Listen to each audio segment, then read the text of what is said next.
Dear Fern, I think my boyfriend is cheating on me because I make more money than he does. I'm a plastic surgeon and he delivers flyers for the penny saver.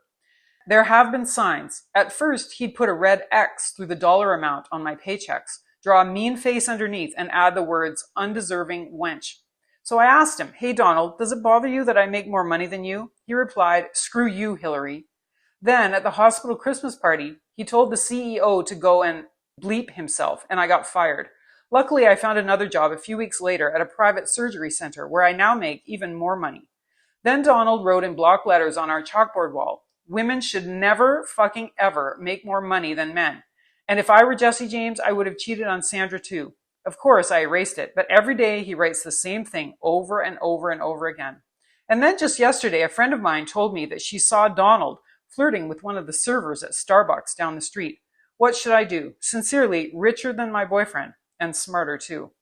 Dear Richer, well, someone did ask about being smarter than their partner before, and the answer here is similar, but I have a good story to tell, as usual, so here goes. Once upon a time, I was born in a small town in rural England, where I lived with my parents. At the age of 3, they both died tragically of typhus, at which point I was sent to live with my uncle and his family. Now, although I was a very loving and friendly child, my Aunt Reed never liked me. A bit of a Cinderella tale, I was forced to do all the household chores while she and her children sat around and watched. After some time, I was sent away to Lowood Institution, where I thought my situation might improve. Sadly, the abuse continued. As an example, at one point, I broke my slate, and my self-righteous headmaster, Mr. Brocklehurst, branded me a liar and shamed me in front of the entire school. 8 long years later, having somehow managed to become a teacher, I advertised my services as governess and against all odds was offered a position at 1 Thornfield Hall. On my journey to my new home, walking along an icy road in my long skirt and cape, I accidentally slipped and sent an oncoming horseman off his ride.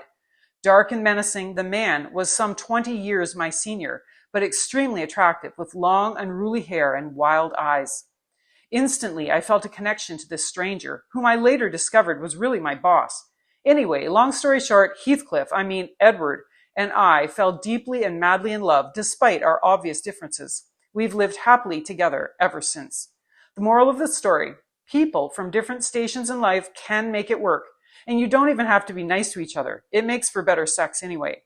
I'd say you should buy your husband a Lamborghini and see how fast he changes his tune. Also, even though it sounds as if I copied the plot from that famous novel, Jane Eyre, in order to answer my question, I absolutely did not. Who are you calling a liar?